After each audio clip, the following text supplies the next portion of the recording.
Hey everybody, it's Brock with Straight Line Delivery, coming to you, early May 2021. And I wanted to make a video to let you guys know where we are as an industry, as a business, and what's going on. I know with the new administration in the White House and in the first part of the year, a lot of people have questions as to what's going to happen, what's the economy going to be like, what's trucking going to be like specifically. I've always said that there's never a bad time to work for yourself. There's always going to be trucking. You can be a medical professional or you can be in trucking and you're always going to have a job. So with the new administration, and I'm not here to talk about politics, it is what it is. I can't change who's in the White House, so I work with what I know. So my philosophy in life is give me the rules to the game and then I'll play accordingly.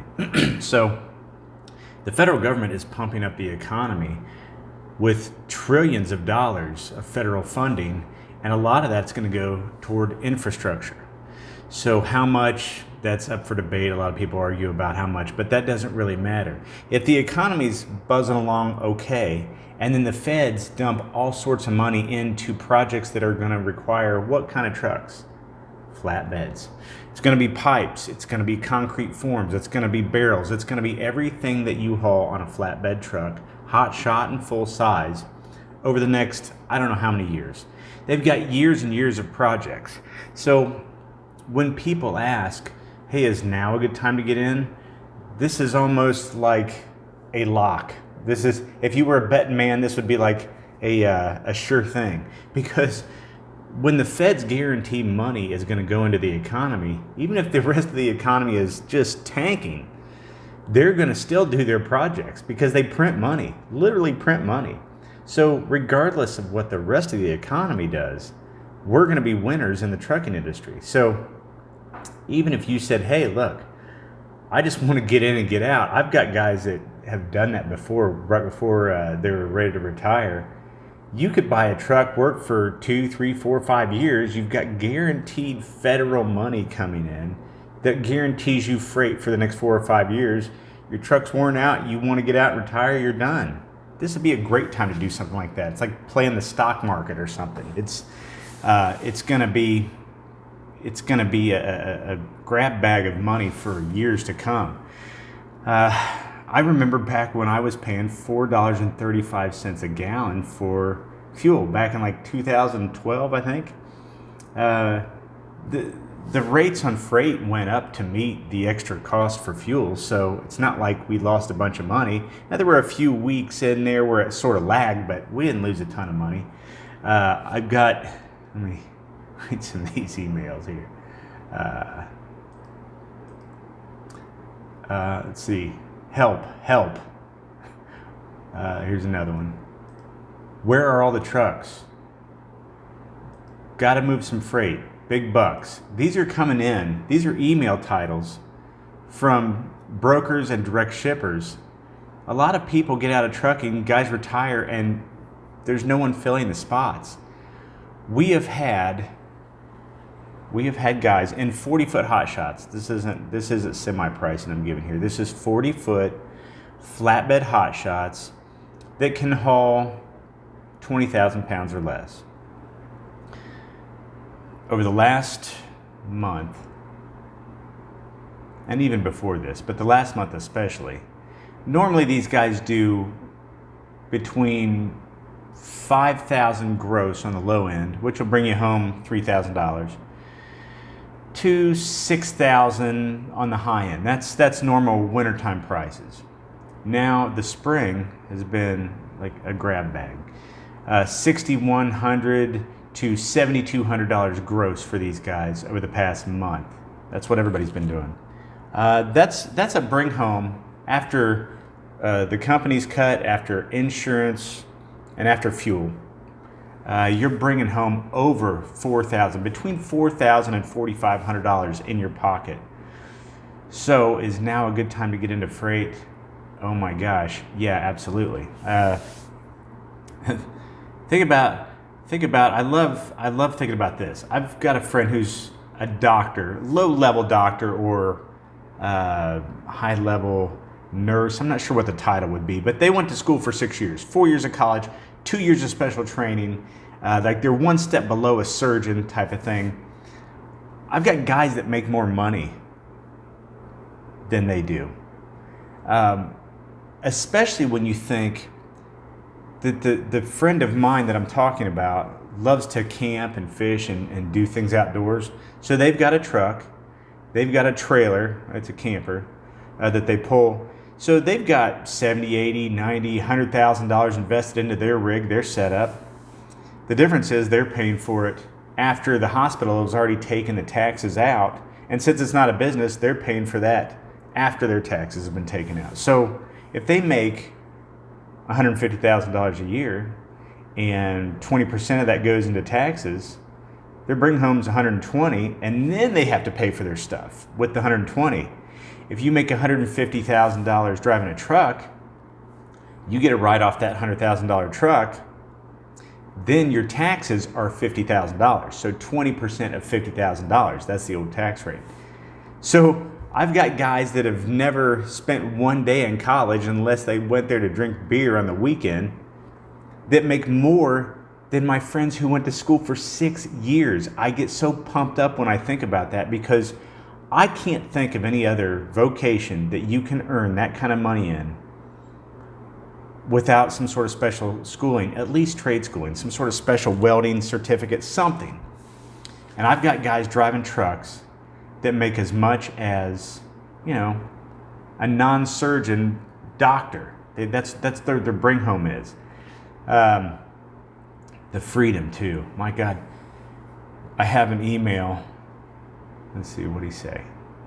And I love this because these guys make great money. They can just decide last minute, you know what? I'm going to take all next week off, gone fishing. I got that email 7 days ago. So one of my drivers just said, hey, don't book me any freight next week. I'm going fishing. Well, yeah, you can do that. When you've already brought in 12 grand for the month, then yeah, you can take a week off.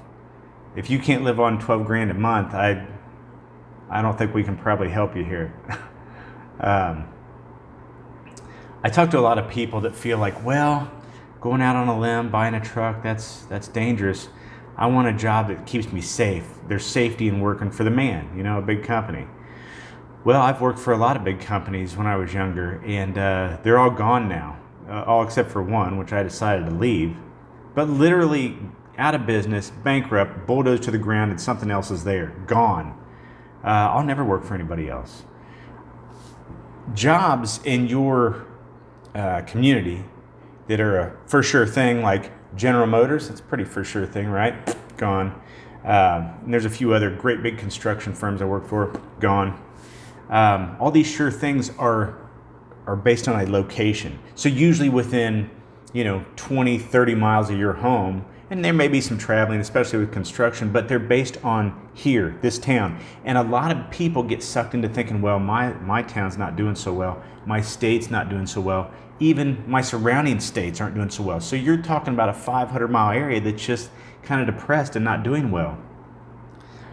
The great thing about trucking is it's not location based.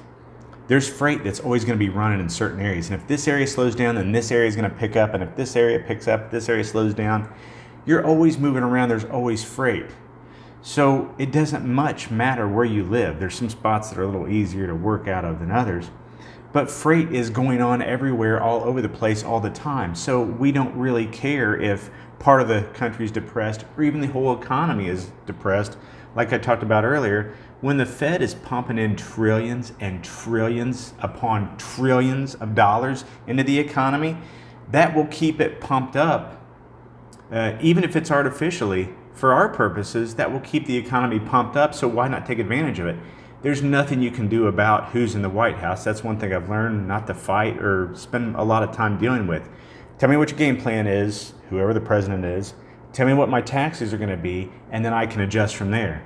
So since they're going to be pumping up the economy, even if it's not real money, even if it's artificially inflated through federally printed dollars, we're going to be able to take advantage of that, and we're going to spend the next 5 years raking in cash because of the government's new plan. Another thing, they're going to double taxes. So the tax rate, the marginal tax rate right now for corporations, and a lot of people, when they think corporations, they think Walmart, Coca-Cola, multi-million dollar companies. They're going to double the tax rate on them. Well, good. Let them pay more. Who cares? Well, let me tell you something. This is Straight Line Delivery LLC. I'm a corporation too. So my tax rates are going to double. If you're an LLC and you're a single owner operator, you're a corporation. Your tax rates are going to double. So that sounds really scary, right? Well, not really, because when you're able to write off your computer, your phone bill, all your fuel, your insurance, your truck, your trailer, you've got a 40% write-off on the new tax rate instead of a 20% write-off. So you can live the same or better life regardless of what they do with taxes, regardless of what fuel does. We don't care what these two things do, because we're going to write off our equipment, we're going to write off our fuel costs, and if the fuel costs go too high, we're going to charge our customers for it. It's not going to come out of our end. So that was a long way of answering the question, is it still a good time to get into freight? Yes, absolutely. I get emails and questions all the time. Some of you guys have great questions and really thought-provoking questions. I try to cover as much stuff as I get in from some of you that have questions in one kind of video, so it's all taken care of. But again, the feds are guaranteeing money for this economy for years to come. So we can base our safety as far as getting into this business in that. Taxes are going to double. So if you're a small company or you work for somebody else, you're going to have a higher tax rate. I know they'll say that they won't tax smaller people as much, but it somehow seems to filter in, and maybe it's not a direct tax, but somehow you end up having less money in your pocket. So I'm always interested in controlling how much money I put in my pocket and controlling whether I'm in business. So whether you want to make 12 grand for the month and go fishing, or you want to go ahead and work 4 weeks and make 16 grand for the month, that's up to you. It's not up to me, and it's not up to anybody else. No one's bulldozing my business down because it's trucking. You can't get rid of it. It's too big to fail. Remember the banks that they bailed out, too big to fail? Trucking's too big to fail. When regulations start to get too stupid and silly in trucking, you'll notice they back down. They can make some pretty stupid rules and laws, and then after it affects the way things flow in this country, delivery of products that are needed, especially groceries, medical supplies, when that starts to get out of balance, they'll change the law to let you do whatever it takes to get this transportation industry moving along pretty smoothly. We'll never get rid of all the stupid laws, but just like medical, just like food, trucking supplies all that, supplies everybody with everything they need, will for the foreseeable future. There's never been a time to get into here. If you don't have a college degree and you want to make $3,000 to $4,000 in your pocket a week, I really can't think of a better industry to get into. And I've had people say, well, yeah, that's good money, but what? You've got a big truck payment? Yeah, okay. If you can't make a truck and a trailer payment with zero money down on 3 or 4 grand, bring home a week, I can't help you. You need to go to school for 6 years and become a doctor. So if you have any questions, we'll have something it's never at the bottom, it's right in the middle. Into this video, you can email straightlinedelivery@gmail.com, or you can always give us a call, set up a time to talk to me. Maybe you've got some ideas that I haven't covered. You want to go over them with me, see if I've ever heard of it or have any experience with it. Give me a call. I'd love to help you out, even if you have no plans of working with me. I just want to see the little guy win, not the big industries. So give me a call. This is Brock with Straight Line Delivery. straightlinedelivery@gmail.com, or you can call 937-506-2252. Good luck to all you guys out there. If you're thinking about getting in, call me. I'd love to talk to you. I'd love to help you out. And be safe. Have a good one.